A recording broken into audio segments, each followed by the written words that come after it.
My sister and I became the richest women in the capital. In the year our family was at its poorest, I found an angel-like big sister, homeless and alone, and brought her home. She was all brains and no brawn, but she was a genius when it came to making money. Just as I was getting ready to ride her coattails to an easy life, a guy showed up, claiming to be her ex-husband. Said he was looking for his lost wife, the general's wife. And he wasn't the only one trying to take my sister away. Don't worry, sis. I'm Sandy, and I've always been more brawn than brains. I was 10 years old, fetching water by the small river outside Willow Creek Village, when I found her. My sister, frozen so pale she was almost blue. She lay there, perfectly still, as if she wasn't breathing. I was so scared I scrambled home to get my parents. Only when Mom and Dad arrived did I dare to creep closer and get a good look at the body. The blue-green fabric of her dress was embroidered with delicate patterns. Even stained with dirt, you could tell it was high-quality stuff. Dad pressed his fingers to her wrist. She's still breathing. Dad fell silent. Mom fell silent, too. Our family survived on a few small plots of land. We worked ourselves to the bone. But the harvest was barely enough to feed the 4 of us. Dad, Mom, me, and my brother, Leo, who was just hitting a growth spurt and eating more and more each day. How could we possibly afford another mouth to feed? She's alive. We have to save her, Dad declared. My dad was known throughout the countryside as a total softie. Any lame puppy or half-dead kitten someone tossed out would end up with a name, living in our fenced yard. And weirdly enough, Dad always managed to pull them back from the brink of death. Mom would usually scold him a bit, complaining about too many mouths to feed, but the puppies and kittens always grew up fat and happy. Now with a half-dead person lying in front of them, Mom just shot Dad a look and finally lent a hand. She was still unconscious, her long black hair dripping wet, her face paler than the ashes in our stove. Dad carefully laid her on the only heated brick bed in our house. Mom immediately wrapped her tightly in our thickest old cotton quilt, leaving only her lifeless face exposed. The moment we saw her face, even Leo, who was busy adding firewood, froze. She looks like one of the paintings in the temple. The fire in the stove crackled, and the room slowly warmed up. The 3 of us gathered around the bed, whispering amongst ourselves. There were big floods recently. I wonder where she washed down from. Judging by her clothes, she's no farm girl like us. Once she's better, we should ask around. See if some rich family is missing their daughter. We had absolutely no money for a doctor, so Dad had to go up the mountain every day to gather herbs to fight the cold. Mom would brew them and spoon-feed the medicine to her. The medicine seemed to be working. She would wake, then sleep, then wake again. When she was awake, she'd just stare blankly at the ceiling beams, not saying a word. Mom brought her a bowl of millet porridge, cooked until it was mush. She didn't even glance at it. Gritting his teeth, Dad slaughtered our most productive egg-laying hen. The golden chicken broth bubbled in the cracked clay pot, and Leo and I squatted beside it, swallowing our saliva. Mom carried the bowl of greasy soup to her bedside. Miss, how about some soup? It's freshly made, smells delicious. Her eyes flickered, her gaze falling on the steaming bowl. Leo, squatting below the edge of the bed, tugged on my sleeve. Sis, is the angel lady mute? That bowl of chicken soup eventually went cold, left untouched on the edge of the bed. That night, by candlelight, Mom and Dad made a decision. They sold our only piglet and brought a physician back from town. The doctor stroked his beard and examined her for a long time before declaring it a sickness of the heart. He prescribed some medicine and left. But her condition didn't improve. She wouldn't even take the medicine anymore. There was no other reason for it. She was determined to die, Mom said. What are we going to do if someone dies in our house? The worry on Dad's face deepened. The rice barrel was almost empty, and the porridge we cooked was so thin you could see your reflection in it. Mom held a bowl, using a small wooden spoon to scoop a tiny bit of the watery broth to the girl's lips. She kept her eyes closed, completely unresponsive. Mom slammed the worn-out bowl down on the bed with a loud thump. Leo and I, who were slurping our own thin porridge by the stove, jumped in fright. Miss, I'm a simple woman, and I don't know why you want to die. But as long as you're alive, you have a long road ahead of you.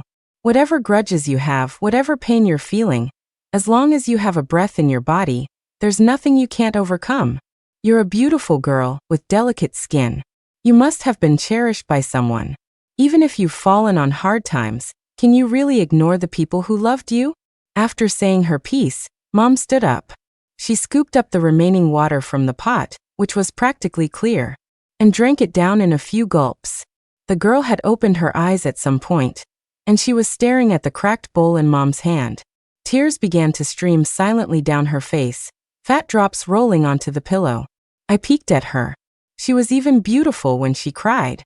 Mom used her thumb to wipe away the endless tears. Sandy, there's a little hot water left in the pot. Add some cold to it, wash the lady's face, and let her sleep. She started eating porridge. Dad started going to the mountains more often.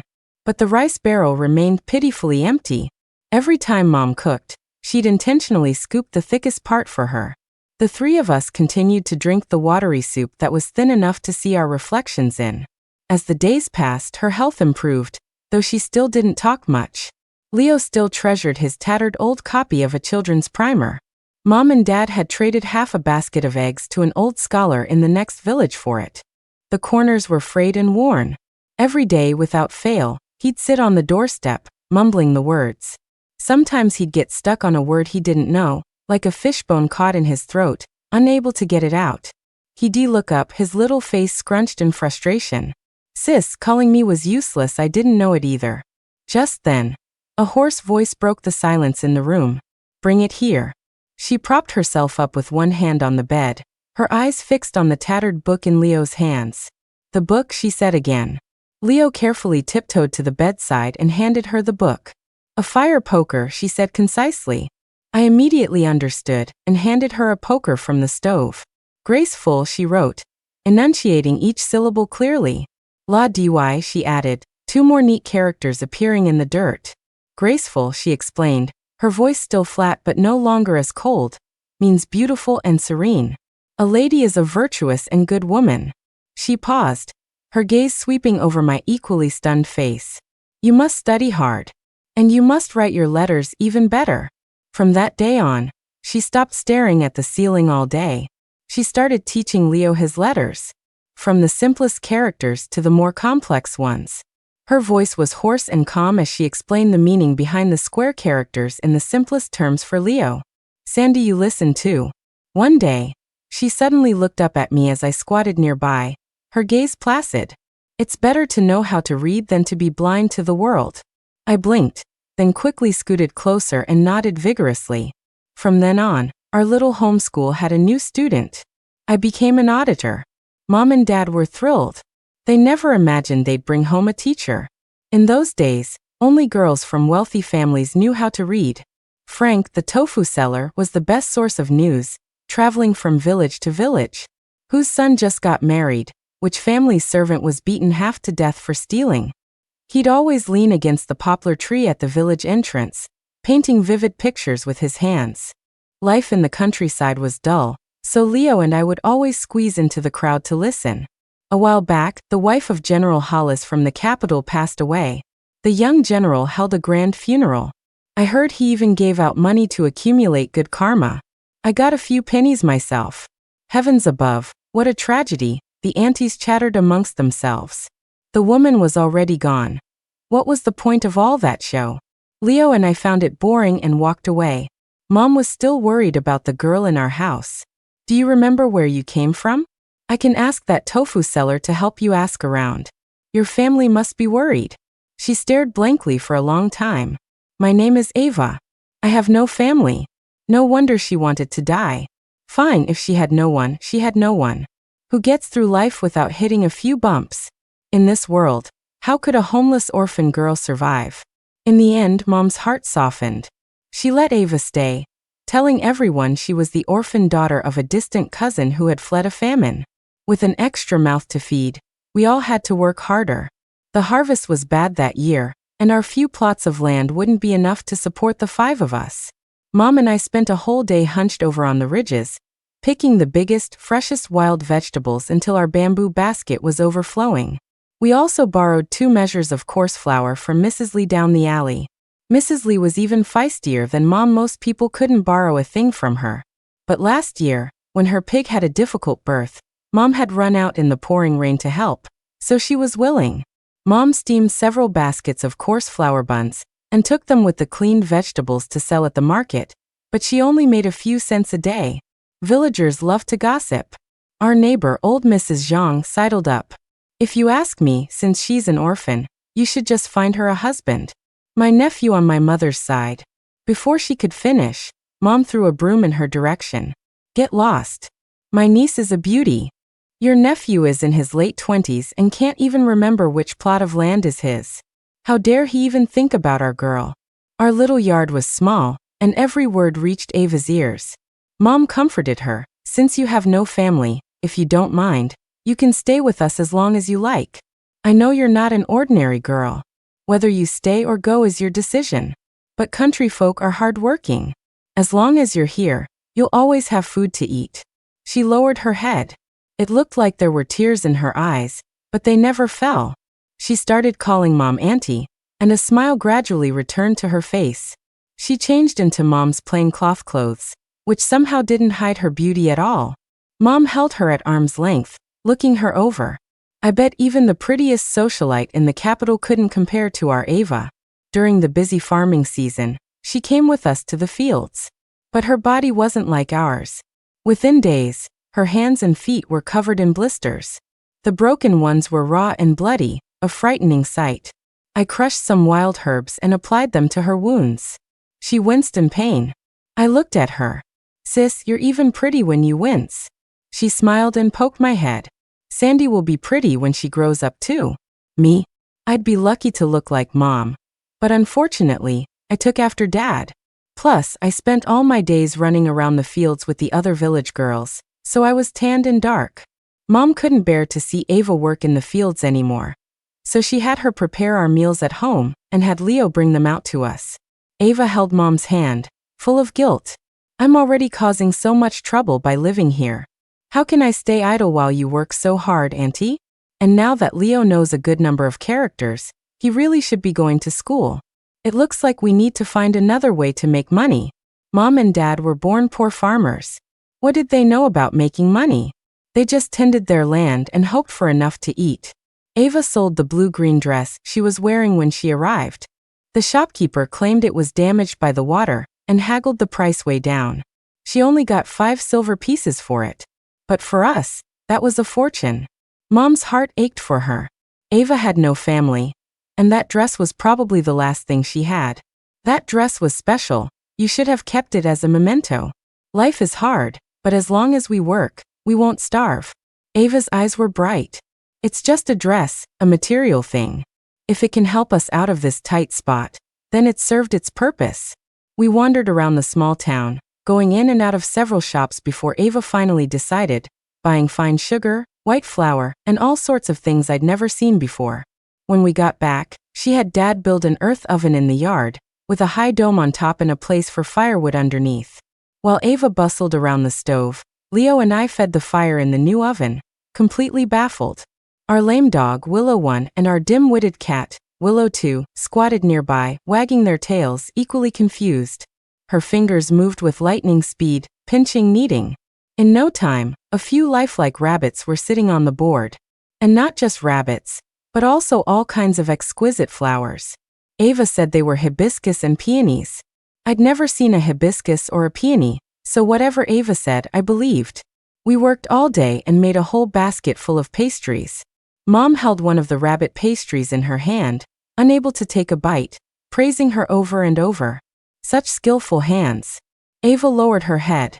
My grandmother used to love these, so I learned how to make them. I never thought it would come in handy like this. Sandy and I have checked. There are only a few pastry shops in town. They have some variety, but their styles are nothing like the trendy ones in the capital. So Ava and I started taking a basket to the market to sell our pastries, setting up a small stall. I was in charge of shouting and drawing a crowd, while Ava sat quietly to the side, her eyes as clear as an autumn breeze. Just by sitting there, she attracted a lot of attention. Soon, a crowd gathered around our stall. Ava had said, there are already a few pastry shops in town with loyal customers. Since we're new, we have to compete on price, but we can't make it too cheap. Our pastries were new and beautifully made, with a light, sweet flavor that wasn't cloying, yet they were priced the same as the ones in the shops.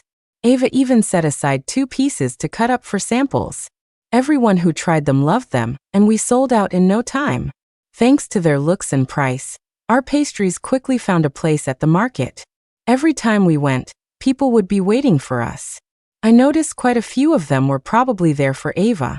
Word had already started to spread in town that there was an angel selling pastries on the east side of the street. Of course, Ava was beautiful, but our pastries were pretty great too. One lady, hearing the rumors, came by and scoffed when she saw Ava. Some angel. She's not all that.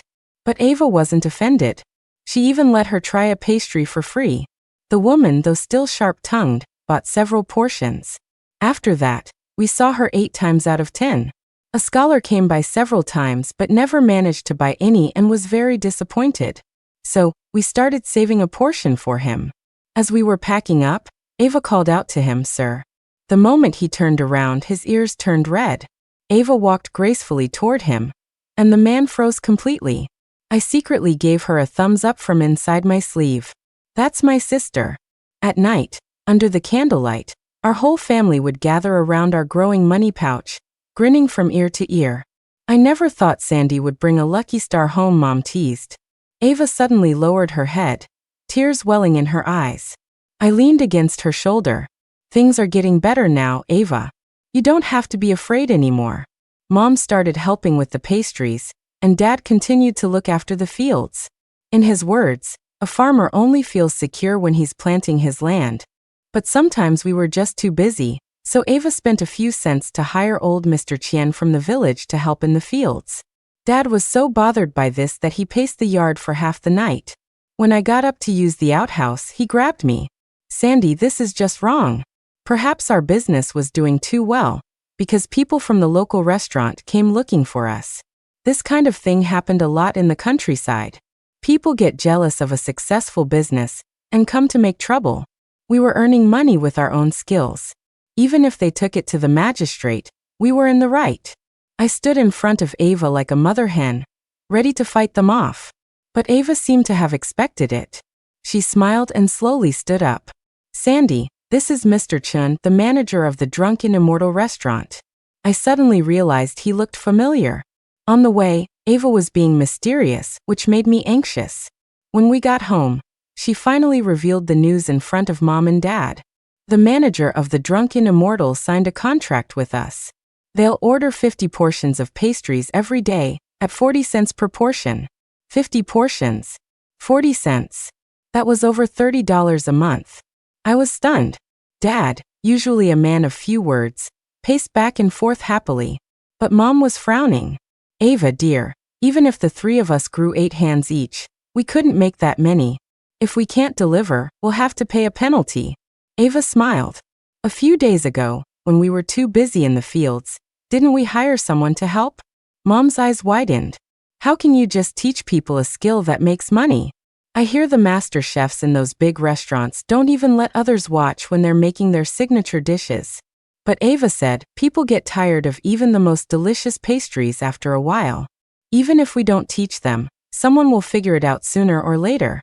Besides, I know how to make more than just these 2 things." Our pastries were fairly priced, and we already had a base of regular customers. Mr. Chin didn't have to waste time and money comparing us to others, he could just use our reputation. Ava also promised to introduce new pastry items every few months, which made it a very good deal for him. I finally understood. The valuable thing wasn't the recipe, it was Ava's knowledge. Mom was overjoyed. She walked with her head held high every day. Even old Mrs. Zhang, who used to gossip, changed her tune, fawning over Mom and saying how lucky she was to have such a beautiful and capable niece. Mom would just reply smugly, "Of course our Ava is the best." Ava paid the village women who worked for us 300 cents a month, which was as much as the men and their families earned doing hard labor. The women worked diligently. Business at Mr. Chen's restaurant boomed. In just a few months, the number of orders doubled, and several other shops and restaurants wanted to sign contracts with us. Life was getting better. Ava also asked the scholar we sold pastries to for a favor, getting him to recommend Leo to a private school. At first, Leo was reluctant, wanting to stay home and stoke the oven fires. But Ava gave him a stern lecture. Leo, you can't see the best parts of this world from Willow Creek Village.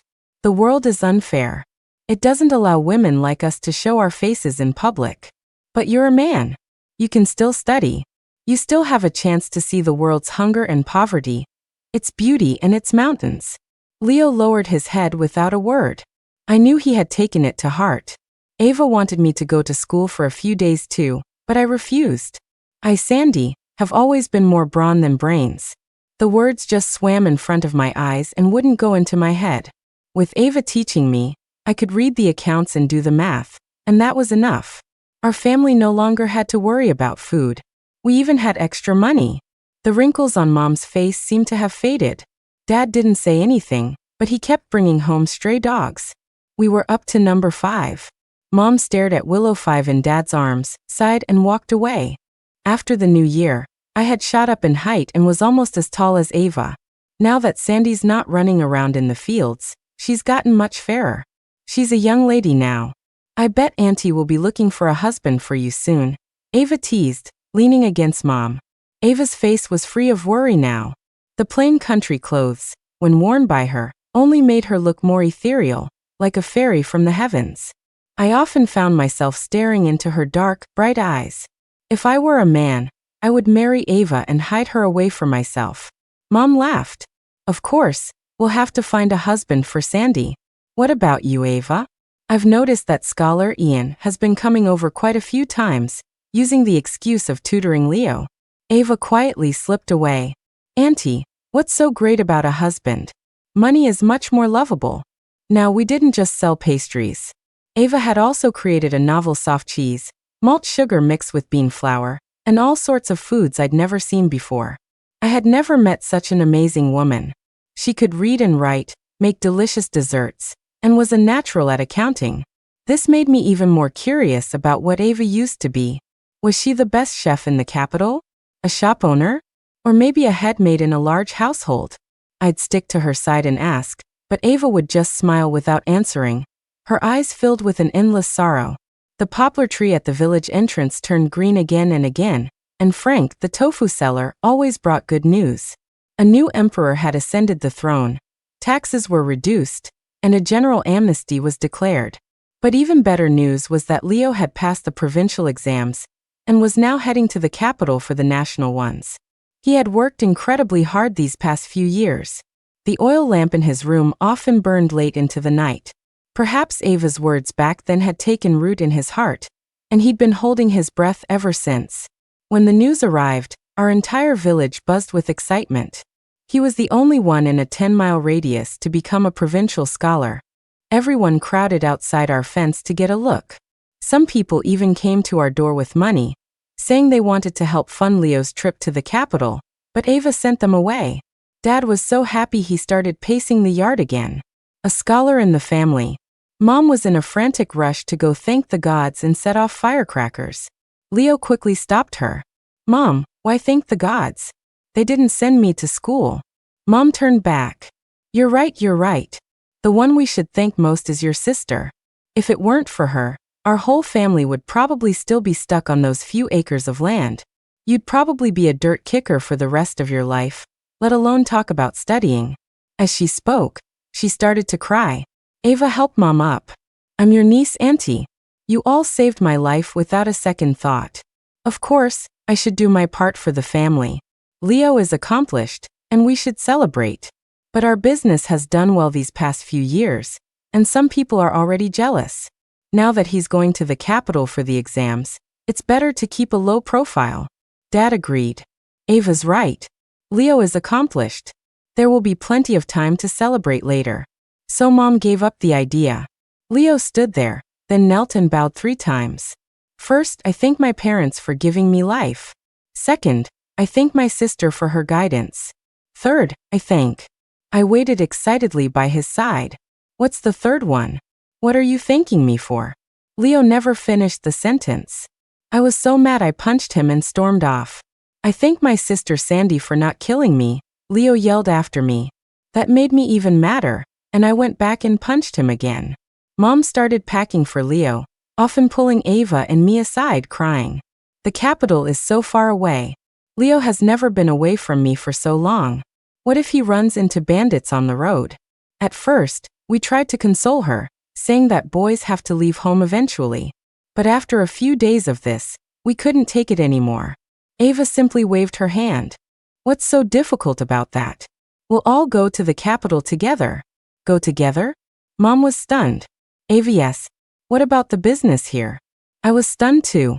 Ava, sell it. And Willow 1, Willow 2, Willow 3, all the way to Willow 7? Dad was also stunned. Ava, bring them.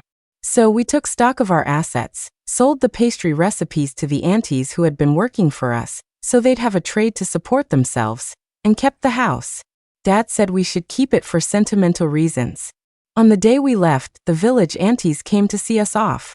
Thanks to Ava, Willow Creek was no longer a poor village dependent on the weather. Everyone was very grateful and kept stuffing food onto our donkey cart. And so our group, 4 people, 5 dogs and 2 cats, with our donkey cart, set off on the road to the capital.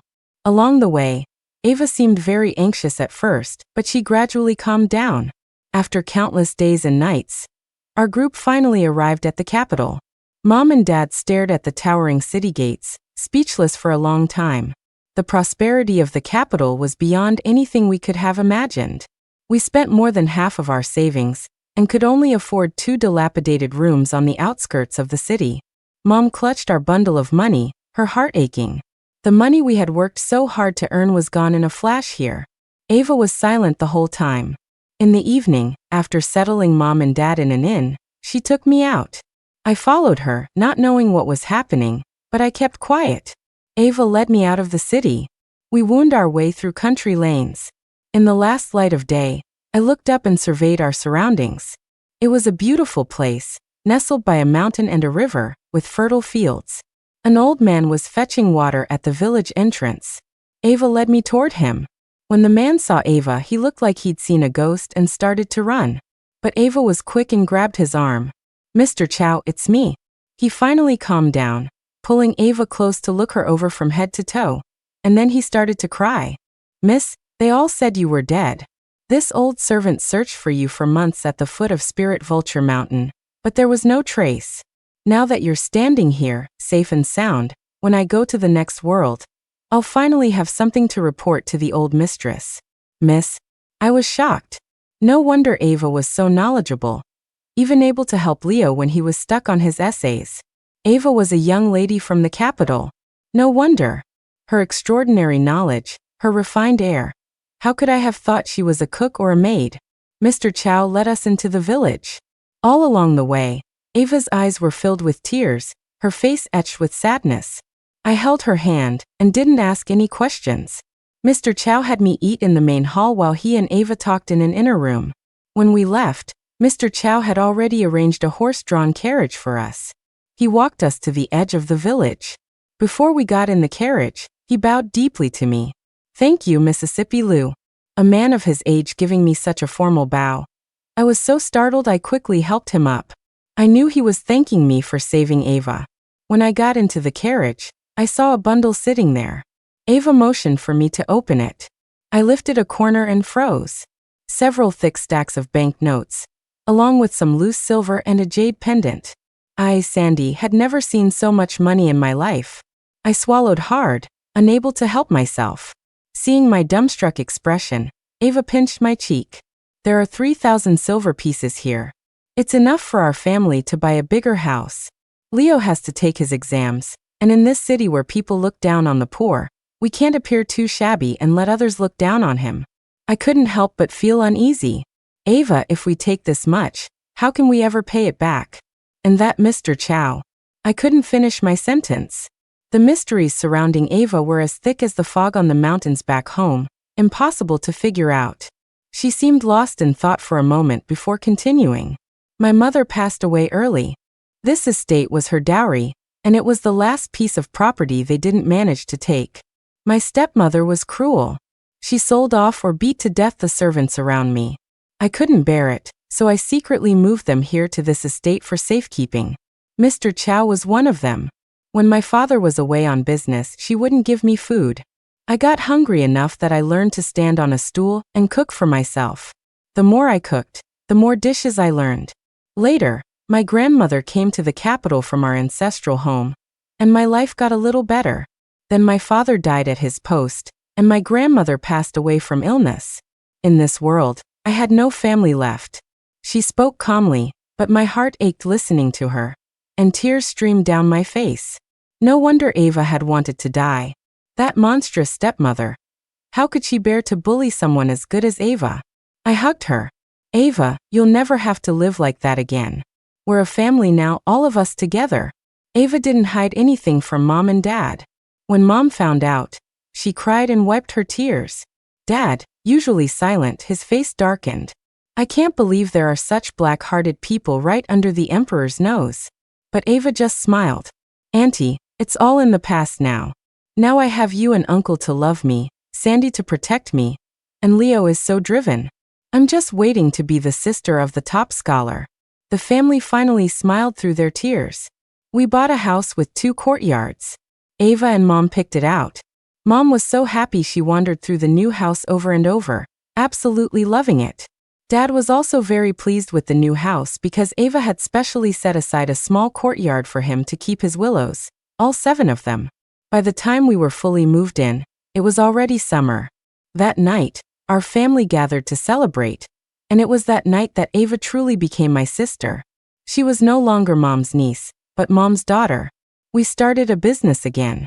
Ava said, "We can't just sit here and spend all our money.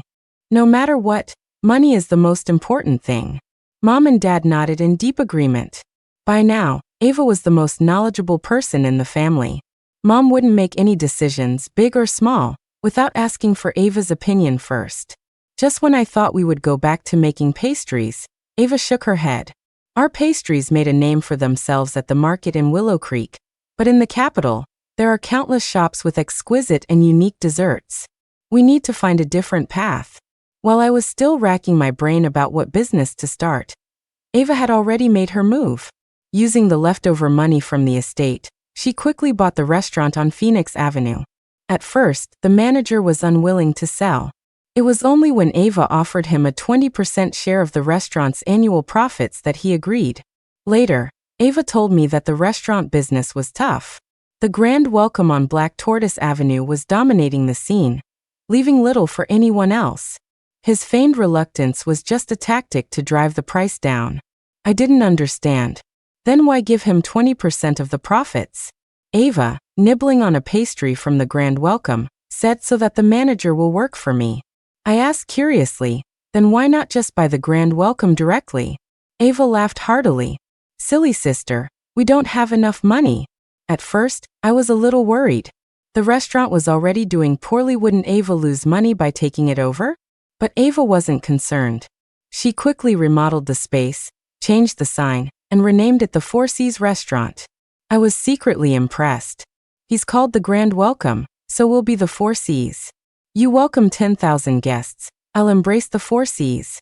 We were already one-upping them with the name. Ava spent half a month in the kitchen. When she emerged, it was time for the 4 Seas to open. Ava didn't show her face. Instead, she had me hang the celebratory banners. She helped me with my hair and makeup.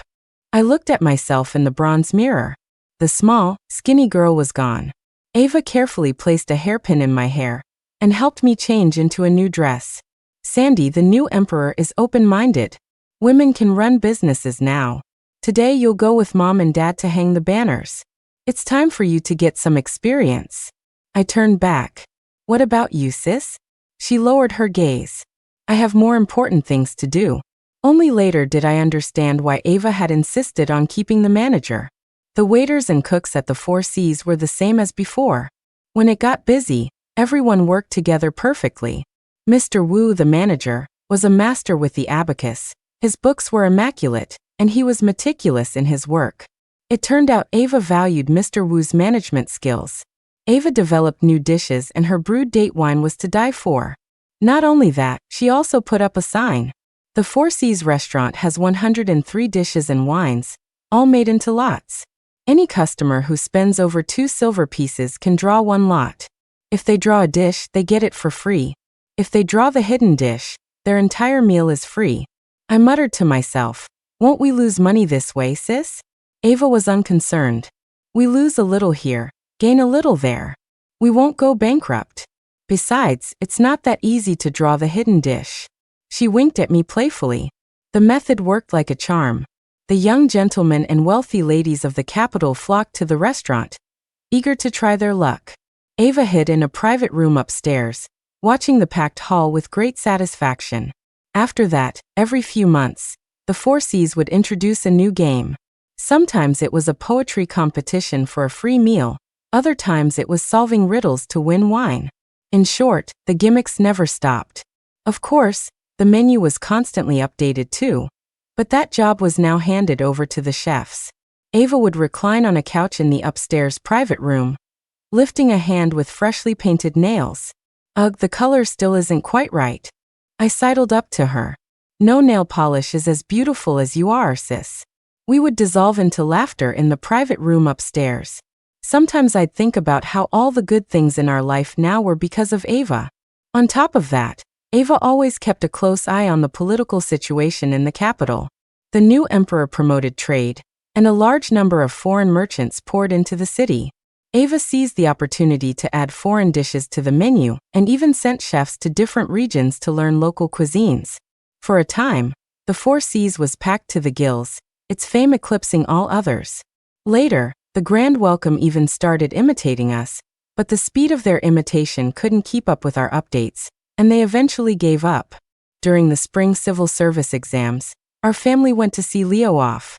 Mom held his hand, reminding him of this and that over and over again. You've always been diligent. Just do as I've taught you, and you'll be fine, Ava said, patting Leo on the shoulder. I couldn't help but add a few nagging reminders of my own. After Leo entered the examination hall, we were about to head home. Just then, I heard a soft female voice behind me. That looks like Lady Duan, the daughter of the minister. Didn't she die? I don't usually eavesdrop, but the words Lady Duan were jarring. I turned to find the source of the voice. I saw a young lady in a moon-white dress whispering to the person next to her.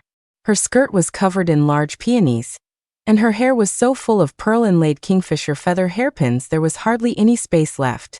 I frowned and turned to ask Ava if this was one of her old friends from the capital. But Ava had already vanished in a flash. Mom and Dad were confused. I leaned in and whispered to Mom, Sis probably ran into someone she didn't want to see. Ever since that day, Ava had shut herself in her room, tinkering with cosmetics. The small courtyard was filled with a fragrant aroma. Mom whispered to me with a smile, your sister's finally getting over her past. Look, she's started caring about her appearance. I didn't quite agree, but Ava always had her reasons for doing things. I was managing the Four Cs now, practically a mini manager myself. If Ava wanted to do something, she could go ahead. I had her back. The day Leo came out of the examination hall, Mom, Dad, and I went to greet him. Ava stayed home to prepare a celebratory meal.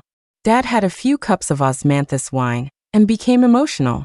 I never thought my family would be so fortunate. This is all thanks to Ava. Ava quickly handed Dad a handkerchief. Father, it's because we are all good people that we have the life we do today. On the day the results were announced, Mom spent the morning burning incense and praying. Dad paced back and forth in the courtyard, followed by his 7 willows. Ava was much calmer. She had already sent a servant to check the public announcement board. Just as we were about to leave, the servant came running back, his face beaming. It had to be good news. And it was. Congratulations, Master and Madam. The young master has passed the national exams. Years later, I still remember that day. Our family cried tears of joy. From Willow Creek to the capital, it had been such a long journey. Leo's official appointment came a month later. A junior editor position at the Imperial Academy. Ava was ecstatic. She declared, with a wave of her hand, that the Four Cs would be free for 3 days. Even the usually stingy Mr. Wu agreed with a smile. Such happy news deserved a celebration. After we moved to the capital, Mom and Dad had retired. Ava had even hired several servants and maids, so they could enjoy their golden years. But they were used to a life of labor and couldn't sit still. Dad actually cleared a patch of land in the backyard and started growing vegetables. Mom also had a hard time adjusting at first. It was only at Ava's insistence that she finally put down her work. Now she was even starting to look like a lady of leisure. But Mom had been incredibly busy lately. Leo had grown into a handsome young man, taking after her. The wealthy merchants of the capital were flocking to our house, wanting to propose marriage for their daughters. Several of his colleagues at the Imperial Academy also inquired if he was married. After visiting and discovering that the Liu family had 2 unmarried daughters, they started worrying about finding husbands for Ava and me too. Mom sent them away wave after wave. Dad was busy returning their gifts, his vegetable patch neglected. Those people were full of empty compliments, even praising our lame dog, Willow One, as majestic. Not a truthful word out of their mouths. Ava and I hid out at the restaurant, refusing to go home. After a while, they finally gave up. Before the reunion festival, a new cosmetics shop suddenly opened on Phoenix Avenue. It was very popular. I followed the scent from the 4 Cs. As soon as I entered, the female manager came to greet me. When she saw my face clearly, she led me directly to the back room. And there was Ava, pretending to nap on a couch. Seeing me, she curved her lips into a smile. "Sandy, what do you think of my scented boudoir?" I was shocked for a moment, then quickly recovered. "I always knew you were destined for great things, sis. Are you planning to become the #1 female merchant in the capital?" Ava laughed heartily. "And why not?" We collapsed in a fit of laughter. But I was also worried. Now that Leo was an official, it might not be appropriate for us to be in business. Ava propped her head on her hand and laughed at me. "Have you forgotten, Sandy? Although I'm a daughter of the Liu family now, on the official records back in Willow Creek, I'm Mom's niece. Besides, we run an honest business and pay our taxes in full. Why would the government give us trouble?" Ava had thought of everything, so I put my worries aside. It was already August, and a spell of rain had cooled the weather. Ava, draped in a thin shawl, leaned against the window. She had the manager bring her a box of scented powder. "Here, take a look." I sniffed it. The fragrance was subtle but long-lasting, a mix of orchid and sandalwood. It was very unique. The day we sent Leo to his exam, we were squeezed in a crowd of young ladies who were there to see off their brothers. The cloud of their perfumes gave me a headache that Mom had to massage away later. Ava was so thoughtful. She must have gotten the idea that day. No wonder she'd been fiddling with cosmetics ever since. "This is Crimson Dew, a scent I created when I was a girl. I've added a few more spices, and now the fragrance lasts even longer," she said with a smile. The business model for the scented boudoir was different from the 4 Cs. First, Ava let customers try it for free. Once Crimson Dew became well known among the ladies of the capital, she suddenly ordered that only 30 units be sold each day. I looked at the mountain of Crimson Dew in the storeroom, wondering what game she was playing. But within a few days, I understood completely. Before the doors even opened each day, the entrance to the scented boudoir was crowded with maids and servants sent to buy Crimson Dew for their mistresses. The young ladies who arrived later and couldn't get any would inevitably be persuaded by the silver-tongued manager Sue to buy a few other items instead. What a brilliant strategy! By now, the 4 Cs was mostly managed by Mr. Wu, so I had more free time to wander around. The reunion festival was in 2 days, and I was playing chess with Ava in the back room. My chess skills were no match for Ava's, so I had to resort to tugging on her sleeve and whining. Just then, a shrill female voice came from the front of the shop. "I've never not gotten something I wanted. You worthless servants." I peeked through the curtain at the front hall. Some of the nobles in this city are so arrogant. Ava frowned slightly, then picked up a chess piece. "It's fine. Suji can handle it." The words were barely out of her mouth when Manager Sue pushed through the curtain, looking very anxious. Mrs. Hollis is demanding Crimson Dew by name. If we don't give it to her, she's threatening to smash the shop. But today's quota is already sold out. If we give it to her, it'll break the store's rules." "Claire, General Hollis's wife," Manager Sue repeated. I saw Ava's eyes instantly turn cold. The fingertips holding the chess piece went white, and a chill filled the air around her. I had never seen Ava like this before. It was frightening. My hand instinctively went to her shoulder. "If she wants it, give it to her. It's fine." She gradually returned to her usual self, but her eyes remained fixed on the front hall, as if she wanted to pierce through the curtain and flay that Mrs. Hollis alive. Who was this person? Since coming to the capital, Ava rarely went out, spending most of her time at the restaurant or the perfume shop. Could it be an old acquaintance? Ava didn't say, so we couldn't ask. But the name General Hollis sounded very familiar, though I couldn't place where I'd heard it. On the night of the reunion festival, Mom prepared a feast at home. By the time Ava and I got back from the shop, it was almost dark. Just as we were about to enter the house, a man grabbed Ava's arm, nearly making her fall. I quickly steadied Ava, my anger flaring. I looked up and spat. "Are you blind? Who do you think you're grabbing?" The man looked up, and I finally saw his face. A chiseled jaw, a high-bridged nose. The lanterns hanging above our gate cast a crimson glow on one side of his face. His deep eyes were fixed on Ava. I had never seen such a handsome man. I was momentarily stunned. Hearing my voice, our servants swarmed out and surrounded the man. He ignored them, his eyes only for Ava. "Ava, I finally found you. I never believed you were dead." Ava waved her hand, dismissing the servants. I stubbornly stayed by her side, refusing to leave, afraid he might do something rash. That day, Diana said she saw you at the examination hall. I didn't believe it. Not until I smelled that perfume on Claire. Only you know how to make that scent. Ava, come home with me. I swear I'll never listen to slander and fail you again. Claire? General Hollis? He was General Hollis. Suddenly, it all came back to me. The year Ava first arrived, Frank, the tofu seller, had said that the wife of young General Hollis in the capital had died. He had held a grand funeral, and even distributed money to the poor.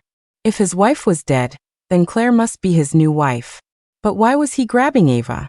I stared at Ava, then at the man. Wasn't Mrs. Hollis already dead? Dead. I remembered finding Ava by the river, her breath faint. A chilling thought formed in my mind. Could it be that Ava was once married? And that man was the General Hollis standing before me. The implication was terrifying. Combined with Ava's suicidal state back then, she had clearly been the victim of a plot. I started to tremble all over. Ava raised her hand and slapped him hard across the face, but he still didn't let go of her arm. Willow One had run out at some point, and was barking furiously at him, alerting Mom, Dad, and Leo inside. Our whole group blocked the gateway. He glanced at Leo, then back at Ava. "So it's you, Lord Lou." Leo looked at the scene, confused, but having been an official for a while, he reacted quickly. "General Hollis, to what do we owe the pleasure of your visit on the night of the reunion festival? And why are you holding my sister?" Willow One was still barking, and neighbors were starting to poke their heads out to see what was going on. He looked at us one last time, finally let go, and left with a flick of his sleeve. Ava's slap seemed to have taken all her strength. She collapsed against me. If only I could kill him. Ava clenched her fists, a single tear rolling down her cheek. At last, the mystery surrounding her was unraveled. Ava was once the legitimate eldest daughter of Minister Duan of the capital's Ministry of Personnel, but her mother had died young. To care for his young daughter, Minister Duan married a woman from the Meng family, known for her virtue. At first she was genuinely kind, but after having her own daughter, she developed two faces. Publicly, she was loving and concerned, but in private, she constantly tormented Ava, withholding food and giving her the worst clothes. After Minister Duan died at his post, she dropped the pretense entirely. If Ava's grandmother hadn't rushed to the capital from their ancestral home in Jinling, Ava might not have survived to adulthood. The grandmother doted on her granddaughter, and only after seeing Ava married to her childhood sweetheart, Hollis, did she pass away peacefully. It seemed Ava had found a good man, and would have support for the rest of her life. But less than a month after their wedding, Hollis went off to war. When he returned, he had a delicate beauty by his side. That beauty was Claire. She was a master manipulator, convincing Hollis to make her his concubine. She played the victim day after day, getting Hollis to spend every night with her. She stooped even lower, framing Ava for causing her to have a miscarriage. Hollis didn't even listen to Ava's defense. Seeing that Ava had no father or brothers to back her up, he locked her in the ancestral hall. Ava cried until she had no tears left. The woman's greed was insatiable. She wanted to be the mistress of the general's mansion. So she feigned friendship, tricking Ava into going to Spirit Vulture Mountain to pray. I knew that mountain. It was outside the city, with pines so tall they touched the clouds, hence the name. A waterfall cascaded from the top all the way to the bottom. Claire staged a scene, claiming Ava was holding her hostage and trying to force her to leave the mansion. When Hollis arrived, she leaped. Ava stood by, too shocked to react. Hollis was a military man, swift and agile. He managed to catch his beloved concubine. But as he did, the woman took the opportunity to shove Ava off the cliff. Thanks to the waterfall, Ava didn't fall to her death as they had intended. Instead, she was carried by the floodwaters to the river outside Willow Creek Village. Finally, I understood everything. These people were all in it together. Ava, born a noble lady, was schemed against, left for dead, and driven to despair. They deserved to die. A grim silence filled the room. Leo spoke up. "Don't be afraid, sis. He will die." Ava quickly sat up. "Leo, it wasn't easy for you to get where you are. You must not act rashly." Mom looked at Ava with heartache, and only calmed down after Leo promised not to risk his own life. "This capital is crawling with vipers and rats," Dad said, his face dark. "Father, they gave Ava Duan a grand funeral. Everyone in the capital knows she's dead. He can't do anything to us now." Was that really true? I felt a sense of unease. Sure enough, 3 days later, Hollis came to our door again. Ava wasn't home, and he ran into Mom. Mom grabbed a broom and chased him out. "You vile creature. How dare you try to associate with my daughter? Get out." He blocked the door, his voice cold. "Madam Liu, I advise you not to get involved with her. You don't want to jeopardize your son-in-law's career." I searched the yard for a suitable weapon, but found none. I turned and opened the dog pens. Willow 1 led the charge, followed by a pack of willows, all barking furiously at Hollis. Willow 7 even managed to bite his outer robe. He hastily let go and walked away, muttering something about us being barbaric and crude. Crude is right. All the grace and education in our family is concentrated in Ava. I was always puzzled. Hollis adored Claire so much. Why was he now begging Ava to come back? A couple of days later, I understood everything. The scented boudoir was a place for women, and where there are women, there's no shortage of gossip. Hollis was trying to divorce his wife. It turned out Claire was all delicate charm, and had no idea how to manage a household or finances, which annoyed her mother-in-law. She was also frail and couldn't have children. All day long, she'd cry and throw tantrums, forbidding Hollis from seeing his other concubines. Hollis gradually grew tired of her, and began to remember how good Ava was. Hollis had accidentally smelled a scent on a woman in the street that reminded him of Ava's crimson dew. To please him, Claire had tracked down the scented boudoir and bought some. That explained everything. I later regretted selling the crimson due to Claire that day. But Ava comforted me. To make a living in the Imperial City, we were bound to run into them sooner or later. Now that Leo has a stable official post, I can finally rest easy. It hit me then. Why Ava had been so anxious on the road to the capital, and why she had waited until Leo's position was secure before opening the scented boudoir. If crimson dew had circulated in the capital earlier, Hollis would have found us, and Leo probably wouldn't have even passed the metropolitan exams. After all, the Hollis family had deep roots in the capital and held real power. Crushing us would have been easy. Hollis started causing trouble for Leo at court, trying to make us back down. At first, the emperor didn't pay much attention, but over time he started to have his doubts and repeatedly reprimanded Leo. A sense of dread filled our home. Hollis came to our house a few more times, always begging Ava to return, even offering to make her his co-equal wife if she came back. Mom was so angry she threw whatever she could get her hands on at him. After being driven away by my parents several times, he left with a threat. But before he could make his next move, Hollis was dispatched to the southwest to fight a war. That gave us a bit of a breather. Ava took the opportunity to buy several more shops, and business was booming. The war in the southwest dragged on for months. The imperial court suffered one defeat after another, and the emperor was sick with anger. A flood of refugees poured into the capital, and panic set in. Ava and I stood on the second floor of the scented boudoir, watching the chaos in the streets below. After a long silence, she sighed. A storm was brewing. The situation in the capital grew more unstable by the day. The rebel army was pushing north, and it looked like they were about to reach the imperial city. A gloomy cloud hung over that new year. Our business suffered, so Ava decided to close the shops early and let the employees go home for the holiday. On the day of the Lantern Festival, Leo was demoted. Mom was so anxious she couldn't stop crying. Ava calmed Mom down, told me to watch the house, and left with Leo. They didn't return until nightfall. I thought there might be a turn of events, but Ava just shook her head. He's been demoted to Nanhui. That place was even poorer than Willow Creek, full of poisonous snakes and miasma. Tears instantly welled up in my eyes. I had seen how hard that silly boy had worked all these years, never resting through bitter cold or scorching heat. But Leo was unfazed. Sis, I've seen the prosperity of the capital. It's time I saw the hunger and poverty of the people. I was struck by the realization that the little boy who used to trail behind me had grown up. He could now stand on his own 2 feet. Before Mom and I could even finish packing, the rebels attacked. The streets were filled with people fleeing in all directions. Leo gathered all our servants in one place and barred the gates. He told Ava and me to look after our parents, then mounted his horse and rode off. Mom grabbed his cloak in desperation. The rebels are everywhere, son. Let's stay together as a family. Leo's eyes were resolute. Don't worry, Mom. Watching his retreating figure, my mind was in turmoil.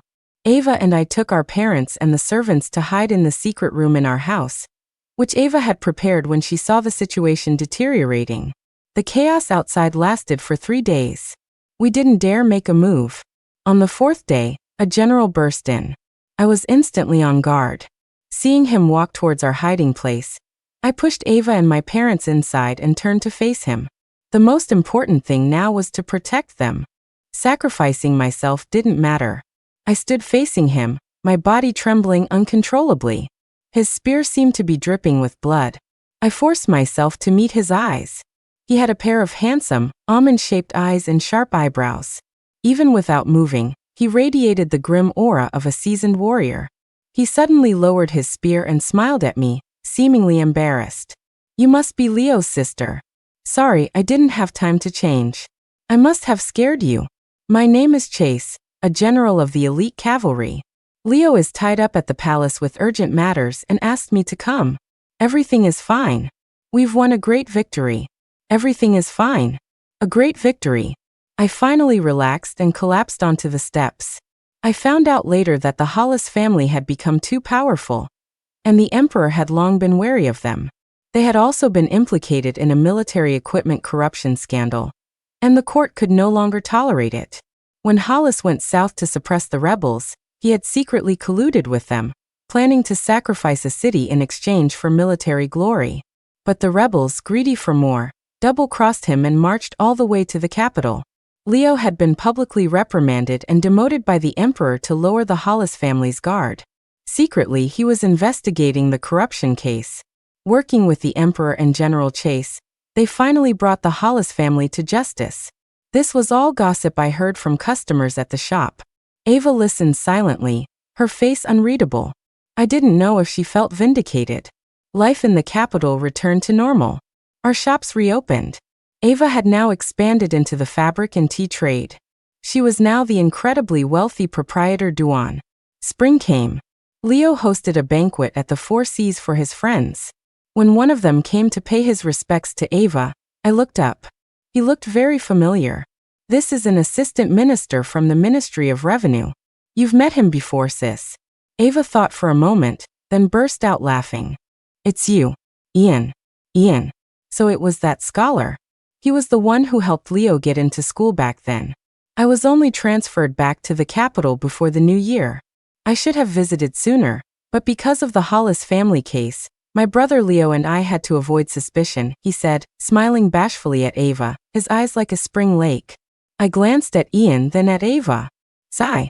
A grown sister can't be kept at home. The war in the South had lasted for months, and it was the common people who suffered the most.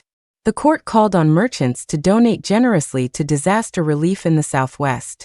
Ava thought for half a day, then with a wave of her hand, donated 70% of our profits, a full $200,000. $200,000. I clutched my chest in pain. As long as the Green Mountains are there, we won't have to worry about firewood. If the people are poor, what's the use of opening more shops if there are no customers? Ava said, patting my head. I took a deep breath. Fine. The summers in the capital were just as hot. I was lazing on the counter, playing with a small spear that General Chase had sent over, while Ava was doing embroidery nearby. Suddenly, someone strode into my line of sight.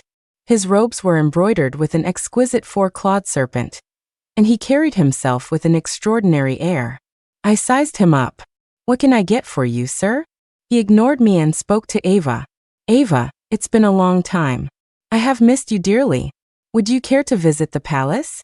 I didn't understand, but the word palace echoed in my ears, along with the four-clawed serpent. Four-clawed serpent? A dragon. He was the emperor.